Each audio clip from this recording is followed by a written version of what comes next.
Here we have it then, a Grand Seiko 61468,000, dating originally from April 1969, but in this guise the watch is actually partnered with a case whose serial number dates it to 7 months previous to that, in September 1968. I may come back to the question of the suitability of an earlier case with this particular model variant. You'll notice that the dial is a crosshair dial. This is, I think actually arguably this is the most beautiful variation on the theme of this particular model. It's a lovely dial with blocky markers that lend the dial a three-dimensional quality. It's partnered, of course, with shorter hands because the extent to which the markers lift above the dial means that the hands necessarily have to be shorter in order to fit within them. But nevertheless, it's a very, very attractive combination. If we turn the watch over, we see an absolutely perfect case back, complete with its original gold medallion. There's nothing really much to say about the case back other than that this is clearly a back that's not been worn a great deal. Quite often with these medallions you see the gold wearing through, starting with the raised GS. I've worked on a previous example of a 61 GS in which, although the medallion was still present, the Seiko and the GS parts of the medallion had been worn all the way through to the base metal underneath. The fact that this watch runs at 36,000 beats per hour doesn't in itself lend the watch any particular superpowers in terms of timekeeping. The original drive, I think, in the 1960s to develop high beat movements was one of those, well, it's something to be achieved sort of things. It's there just as Everest was there, just as the moon was there. Perhaps that's over egging the technical challenge a little, but nevertheless it was a drive forward that was, I think, motivated more by the power that a high beat movement has to recover from shocks rather than any inherent superiority in terms of timekeeping. But nevertheless, one of the attractive results of a high beat watch is the very smooth way in which the second hand sweeps its way around the dial. As I said earlier, the original watch was dated from April 1969. The reason it's now sitting in a case 7 months older is because the original case was missing its gold medallion. So you can see here there's the serial number of the original case, starting 9/4, April 1969. This is actually a pretty decent case. I said in the earlier video that there's not a great deal to object about. Here it's just got some nice softening of its lines associated with wear, but in the end I decided, rather than retaining the original case, to go instead for the newer case with its sharper lines, just to maintain kind of, I suppose, the integrity of the soul of the case that was going to accommodate the original watch movement, hands and dial. If you're going to break up the continuity, if you like, of the original watch, you might as well go wholesale and replace the whole case. Let's look at the functionality of this watch. I said already, I think, that this is an automatic watch but with hand winding facility. So if we just, don't know if you can hear that, we can wind in power. This is generally something in an automatic watch that you wouldn't do all the way to full power. You simply use the hand winding facility just to get the watch going if you've not worn it for a few days. So yes, hand winding in an automatic movement. You can see we've got day and date complications there. Sunday the 6th, this is actually the actual time. 10 to 12 on a Sunday morning, my youngest son waiting for me to take him out for some lunch. So I better get on with it.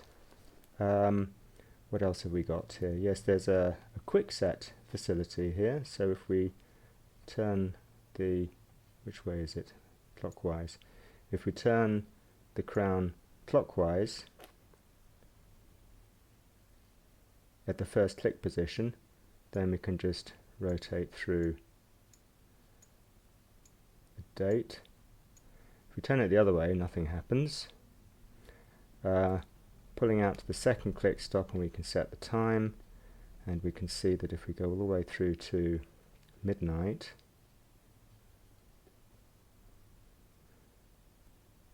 you can see this is a slow changeover mechanism in this movement. So how well did I do when I refitted the hands here?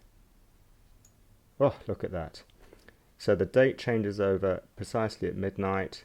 The day lags a little bit behind. You'll notice this is a monolingual day disc. And if we just wind it an hour or so past midnight, let's see if we can demonstrate the semi-quick set day function. If we wind backwards, you'll notice we get to a point where the day that we've transferred to clicks back into position, and so if we wind it forward again, we can advance the day to Tuesday. So that's a way of correcting the day without the tedium of having to wind through multiple 24-hour cycles. Okay, let's set this to an aesthetically pleasing position. You'll notice also with the hand set in its setting position, the seconds hand is stopped, so that demonstrates the seconds hacking facility of this watch. Let's just push the crown back in and the watch starts up again.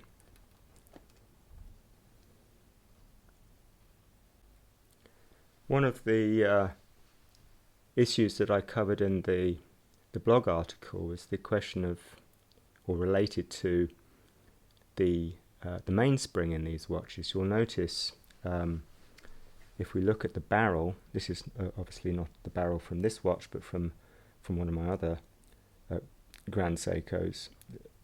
When you're servicing these Grand Seiko movements, you inevitably get to the point where in a normal course of events you'd be extracting an old mainspring, inspecting it, certainly cleaning it if you intended to refit it or fit a replacement.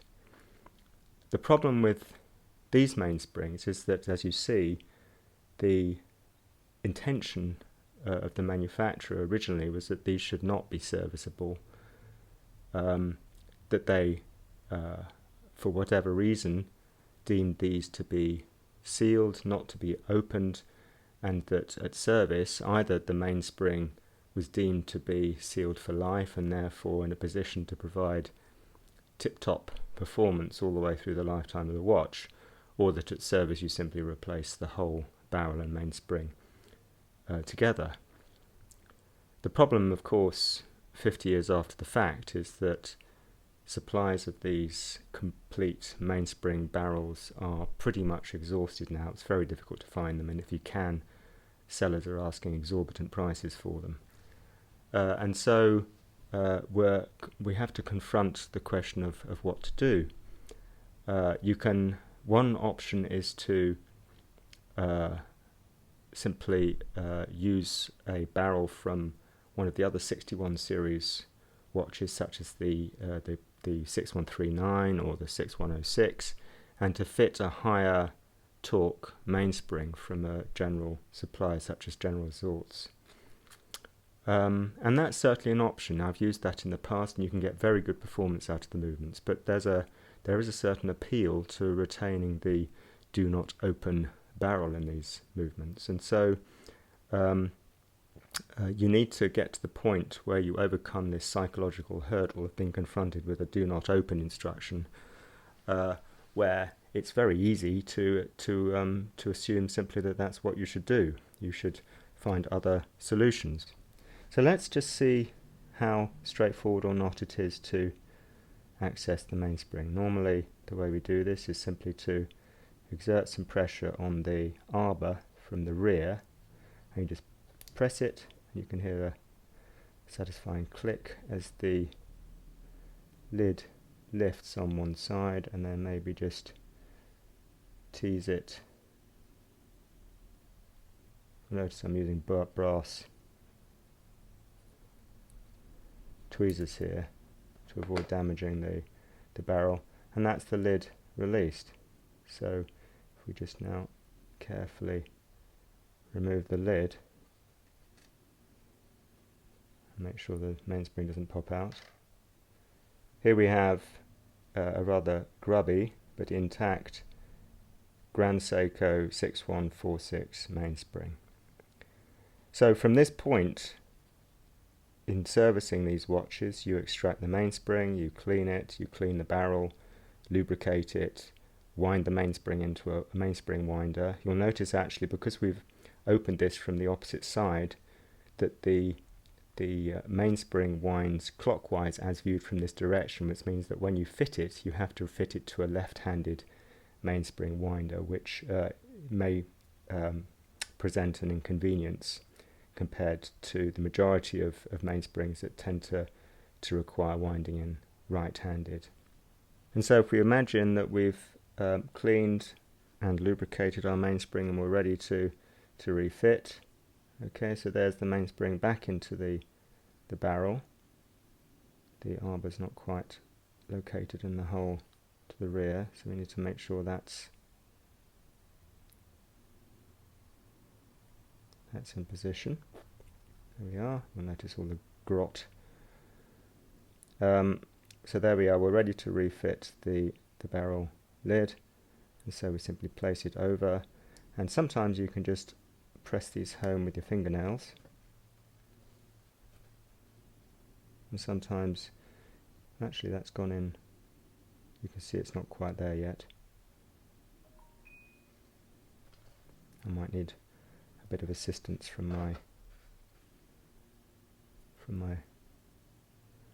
tweezers. So yeah, we're still lifted on that side, so we'll just,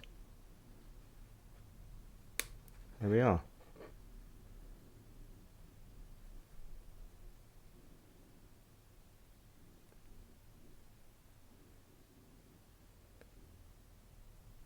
So all in all, it's perhaps slightly more obstructive than a standard mainspring barrel setup, but it's by no means a particularly difficult task. If we take a look at the movement, we see the Grand Seiko 6146A.